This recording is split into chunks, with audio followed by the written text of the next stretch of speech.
নমস্কার বন্ধুরা, আজকের ইউনিভার্স বার্তায় আপনাদের সকলকে স্বাগত। বন্ধুরা, এখন যে বার্তাটি আপনি এই মুহূর্তে শুনছেন, এটা কোনো কাকতালীয় বার্তা নয়। এটা ইউনিভার্স নিজে আপনার সাথে কথা বলতে চাইছে বলে আপনাকে পাঠিয়েছে। আপনার চারপাশে এবং সেই সত্য নিয়ে যা হয়তো আপনি অনুভব করছিলেন কিন্তু স্পষ্ট বুঝতে পারছিলেন না, এই বার্তা সবার জন্য হলেও সব কথা সবার সাথে হয়তো মিলবে না। তাই যেইটুকুনি অংশ আপনার হৃদয়ে ছুঁয়ে যাবে, বুঝবেন সেইটুকুই সরাসরি ইউনিভার্স আপনাকে জানাচ্ছে, আপনার জন্য পাঠিয়েছে।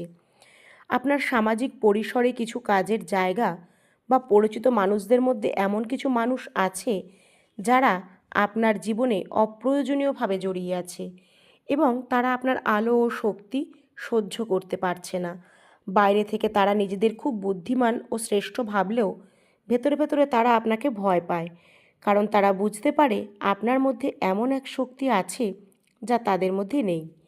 তাই তারা অজান্তেই আপনাকে প্রতিদ্বন্দ্বী ভাবে, আপনার সাথে তুলনা করে, আপনাকে ছাড়িয়ে যাওয়ার চেষ্টা করে এবং নীরবে হিংসা পোষণ করে। ইউনিভার্স আপনাকে সতর্ক করছে যে এই মানুষগুলো আপনাকে লক্ষ্য করছে, আপনার মুখভঙ্গি পড়ছে, আপনার প্রতিক্রিয়া বোঝার চেষ্টা করছে, কারণ তারা জানতে চায় আপনার শক্তির উৎস কোথায়। আর মনে রাখবেন, এটা ভয়ের বার্তা নয়, এটা জাগরণের সংকেত, কারণ যখন আলো জ্বলে ওঠে তখন অন্ধকার নিজেই তাকে লক্ষ্য করে। বন্ধুরা, এই রিডিংয়ের যে অংশটি আপনি এখন বিশ্বাস করছেন বা গ্রহণ করছেন, সেই অংশটুকুনি আপনাকে শান্তি এনে দেবে, স্নিগ্ধতা এনে দেবে। নিষ্পাপ আলো আর স্বাভাবিক দীপ্তি আছে আপনার মধ্যে, সেটাই কিছু মানুষের কাছে অস্বস্তির কারণ হয়ে দাঁড়াচ্ছে। তারা আপনার মুখের সেই আভা দেখে ঈর্ষা বোধ করছে, কারণ যখন কেউ আপনাকে দেখে তখন স্বাভাবিকভাবেই আপনার প্রতি আকৃষ্ট হয়, আপনার প্রশংসা করে, আপনার সাথে সম্পর্ক গড়তে চায়, আপনার জীবনের অংশ হতে চায়। আর ঠিক এই কারণেই তারা ভাবে হয়তো আপনি শুধু সৌন্দর্য বা মিষ্টি কথার মাধ্যমে সবাইকে নিজের দিকে টানছেন। তারা বুঝতে পারে না কেন মানুষ আপনাকে এত গুরুত্ব দেয়, কেন আপনার উপস্থিতি এত প্রভাব ফেলে। তাই নিজেদের স্বভাব অনুযায়ী তারা ধারণা করেছিল আপনি হয়তো কৌশল করে সবার মন জয় করছেন, যেমনটা তারা নিজেরা করে থাকে অন্যদের দমিয়ে রাখার জন্য। তারা ভেবেছিল আপনি তাদের মতোই এবং তারা আপনাকে হারিয়ে দেবে, কারণ আপনার মনে হয়েছিল আপনি যেন তাদের অবস্থান নাড়িয়ে দিয়েছেন। কিন্তু এখন ধীরে ধীরে তাদের সামনে সত্যটা স্পষ্ট হচ্ছে। আপনার মুখের পেছনে কোনো চালাকি নেই, আছে এক ডিভাইন শক্তি, এক ঈশ্বর প্রদত্ত আলো, এমন এক আধ্যাত্মিক শক্তি যা সবাই অর্জন করতে পারে না। এই সত্য বুঝে তারা বিস্মিত হয়েছে, অবাক হয়েছে। তারা বিশ্বাসই করতে পারছে না যে হয়তো বয়সে আপনি ছোট হলেও আপনার শক্তি ও জ্ঞান অনেক বড়, মানুষের চিন্তার থেকে গভীর।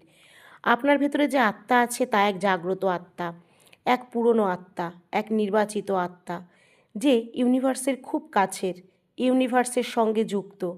আর সেই কারণেই আপনার কম বয়সেও এত আধ্যাত্মিক জ্ঞান, এত আলো আর সেই নিষ্পাপ দীপ্তি আপনার মুখে স্পষ্ট হয়ে ফুটে ওঠে। হ্যাঁ বন্ধুরা, আপনার শক্তি ঠিক সেই মানুষের মতো যে সত্যের পথে চলে, ধর্ম করে, কারোর অমঙ্গল চায় না। আপনি সেই ধরনের মানুষ যে মনে মনে বিশ্বাস করেন যদি কারোর উপকার করতে নাও পারা যায়, অন্তত তার ক্ষতি করা উচিত নয়। যদি ভুল হতে না পারেন, অন্তত কারোর জীবনের কাঁটা হয়ে থাকবেন না। আর ঠিক এই কারণেই আপনার শক্তি আলাদা। আপনি কারোর জন্য ভালো কিছু করতে না পারলেও তার জীবনে বাধা সৃষ্টি করেন না, কারোর কষ্ট বাড়িয়ে দেন না। কিন্তু সবাই এমন হয় না। অনেকেই আছে যারা সত্য বোঝে না, যারা মনে করে কিছু পাওয়ার জন্য অন্যকে আঘাত দেওয়া বা ক্ষতি করা ভুল কিছু নয়। তারা একসময় আপনাকেও তেমন ভেবেছিল, কারণ তাদের নিজস্ব মানসিকতা তেমনই ছিল। কিন্তু এখন তারা ধীরে ধীরে বুঝতে শুরু করেছে আপনি আসলে কে। তারা অবাক, কারণ তারা ভাবেনি আপনার সত্যিকারের সত্তা এত গভীর হবে। তারা বাইরে ভালো সাজার চেষ্টা করত, আর আপনি ভেতর থেকে সত্যিই ভালো। তারা নিজের স্বার্থে অন্যের নিন্দা করত, আর আপনি এমন পথও এড়িয়ে যান যেখানে আপনার লাভ হলেও অন্যের ক্ষতি হতে পারে। এখন তাদের কাছে পরিষ্কার হয়ে গেছে যে আপনি শুধু সাধারণ কেউ নয়, আপনি এক জাগ্রত আত্মা, এক আধ্যাত্মিক আত্মা, এক ঈশ্বর সংযুক্ত সত্তা। হয়তো আপনি যা বলেন তা মানুষের জীবনের সত্য হয়ে যায়। আপনার পরামর্শ কারোর জীবন বদলে দিতে পারে। আর সবচেয়ে বড় কথা, জীবনের কঠিন পরিস্থিতিতেও আপনার মানসিক শান্তি নষ্ট হয় না। এই দৌড়ঝাঁপের পৃথিবীতে যেখানে মানুষ সামান্য চাপেই ভেঙে পড়ে, সেখানে তারা আপনাকে দেখে স্থির, ধৈর্যশীল আর সুরক্ষিত এক শক্তির বৃত্তে দাঁড়িয়ে থাকে। আর আশ্চর্যের বিষয় হলো, আপনি নিজে কখনো তাদের কিছু বলেননি, নিজের আধ্যাত্মিক শক্তির কথা প্রকাশ করেননি। আপনি চুপ ছিলেন, শান্ত ছিলেন, কিন্তু তবুও সত্য প্রকাশ পেয়েছে। যেন ইউনিভার্স নিজেই আপনার সত্য তাদের সামনে তুলে ধরেছে, যাতে তারা আর আপনার জীবনে নেতিবাচকতা ছড়াতে না পারে। এখন পরিস্থিতি এমন দিকে গেছে যে তারা আর আপনার জীবনে অশান্তি বা ঝামেলা তৈরি করতে পারবে না। যেন কোনো অদৃশ্য শক্তি তাদের সরিয়ে দিচ্ছে আপনার পথ থেকে। মনে হচ্ছে সব কিছু এমনভাবে ঘটেছে যেন কারোর মাধ্যমে কোনো রহস্যময় উপায়ে সত্য প্রকাশ পেয়েছে। আপনার আসল পরিচয় তাদের সামনে খুলে গেছে। কারোর ক্ষেত্রে দেখা যাচ্ছে তারা নিজেদের সমস্যা নিয়ে কোথাও গেছিল সমাধান খুঁজতে, আর সেখানেই হঠাৎ আপনার প্রসঙ্গ উঠে আসে। যেন হঠাৎ তাদের মনে প্রশ্ন জেগেছিল, এই মানুষটা আসলে কে? আর ঠিক তখনই সত্য প্রকাশিত হয়। তারা জানতে পারে আপনি সাধারণ কেউ নন। আপনি এক পুরনো ডিভাইন আত্মা, ইউনিভার্সের সঙ্গে গভীরভাবে যুক্ত এক সত্তা। আপনার মুখের সেই নিষ্পাপ আলো, সেই শান্ত দীপ্তি, সেটাই আপনার আধ্যাত্মিক শক্তির প্রতিফলন। যেমন একটা শিশুর মুখে স্বাভাবিক একটা নিষ্পাপ ভাব থাকে, ঠিক তেমন আপনার মুখেও সেই ছায়া ও আলো আছে, যা আসে অন্তরের পবিত্রতা থেকে। এই সত্য জানার পর তারা হতবাক হয়ে গেছে। এখন তাদের আর সাহস নেই আপনার চোখে চোখ রেখে কথা বলার, আপনার সমালোচনা করার বা আপনার বিরুদ্ধে কিছু করার। যারা আগে আপনার সঙ্গে প্রতিযোগিতা করতে চাইতো, তারাই এখন ভয় পাচ্ছে, ভাবছে তারা কাদের সঙ্গে বিরোধ করতে যাচ্ছিল। তারা অনুভব করছে আপনার প্রার্থনা, আপনার ইচ্ছা, আপনার মনের শক্তি এতটাই গভীর যে আপনি যদি অন্তর থেকে কিছু চান, ইউনিভার্স সেটি শুনতে বাধ্য। এই উপলব্ধি তাদের ভেতরে ভয় তৈরি করেছে। তাই তারা এখন নিজ নিজ পথে সরে গেছে, নিজেদের পথ বদলে নিয়েছে, আর বাধ্য হয়েছে আপনার জীবন থেকে দূরে থাকতে।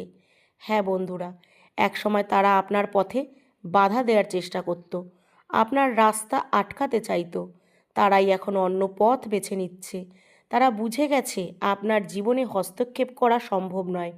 আপনি নিজে কিছু করেননি, কিন্তু নিজের শক্তিকে নিয়ে কখনো লড়াই করেননি বা বড়াই করেননি।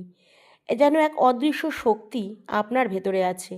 তারা অবাক হয়ে গেছে এটা ভেবে যে আজকের পৃথিবীতেও এমন মানুষ থাকে, এত গভীরভাবে যে ইউনিভার্সের ওপর বিশ্বাসী, যাকে রক্ষা যেন স্বয়ং ইউনিভার্স করছে। আপনাকে দেখেই তাদের মনে ইউনিভার্সের অস্তিত্বের প্রতি বিশ্বাস জেগেছে, কারণ তারা বুঝেছে আপনি এক নির্বাচিত আত্মা।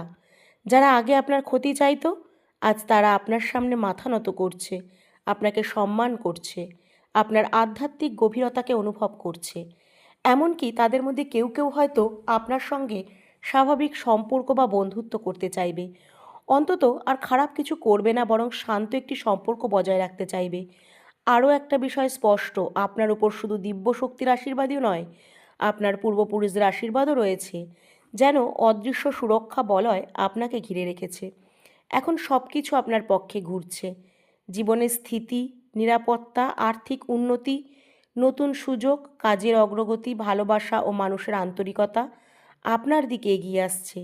যারা দূরে সরে গিয়েছিল, তারাও সম্পর্ক ঠিক করার চেষ্টা করবে। মনে রাখবেন, আপনার মুখের এই দীপ্তি কোনো ভান নয়, অন্তরের পবিত্রতার প্রতিফলন। আপনি ভিতরে যেমন, তার সামান্য ঝলকি বাইরে দেখা যায়। আপনার প্রকৃত গভীরতা শুধু ইউনিভার্স জানেন। তাই বুঝে নিন, আপনার জীবনে পরিবর্তনের সময় শুরু হয়েছে। শুভ সময়ের দ্বার খুলছে, আর এই আশীর্বাদগুলো গ্রহণ করার মুহূর্ত এখনই। কারণ এই পরিবর্তন এসেছে সেই মহাজাগতিক শক্তির ইচ্ছায়, যেই শক্তি আপনাকে রক্ষা করছে এবং আপনার পথকে আলোকিত করছে। আর এখন আপনার দিকে বন্ধুত্বের হাত বাড়াতে চাইছে কিছু মানুষ। এখন প্রমাণ এটাই যে তারা নিজেদের ভুল বুঝেছে। এই বার্তাটি শুধু তাদের জন্যই ছিল যারা এই বার্তাটি মন দিয়ে শুনছেন, কারণ সব বার্তা সবার কাছে পৌঁছায় না। এই বার্তাটি যখনই আপনি পাচ্ছেন, তখনই জানবেন এই বার্তাটি ইউনিভার্স নিজে থেকে আপনাকে পাঠিয়েছে। ইউনিভার্স আপনার সাথে কথা বলতে চায়। আপনি সত্যিই সৌভাগ্যবান। ইউনিভার্স আপনাকে জানাচ্ছে আপনার জীবনের কঠিন সময় শেষ হয়ে গেছে, দুঃখের অধ্যায় শেষ হয়েছে। এখন সুখ, সাফল্য আর শান্তি আপনার দিকে আসছে। যে পরিশ্রম আর ধৈর্য আপনি করেছেন, যে কষ্ট আপনি সহ্য করেছেন, তার ফল পাওয়ার সময় এসে গেছে। এতদিন আপনি অনেক কিছু সহ্য করেছেন, তবুও মানুষ আপনার সঙ্গে সঠিক আচরণ করেনি। কিন্তু এখন সেই সব সহ্যের প্রতিদান হিসাবে আপনার জীবনে আনন্দ ও পুরস্কার আসবে। অন্ধকার থেকে আলোয় ভরে যাবে আপনার জীবন। পরিবারের সুখ, শান্তি, সম্পর্কের উষ্ণতা, কাজের অগ্রগতি, নতুন সুযোগ আর জীবনের প্রতি নতুন উচ্ছ্বাস আপনাকে ঘিরে ধরবে। তাই যদি এই সব কিছুকে নিজের জীবনে আকর্ষণ করতে চান, তাহলে অবশ্যই ধন্যবাদ জানিয়ে কমেন্টসে লিখুন, থ্যাংক ইউ।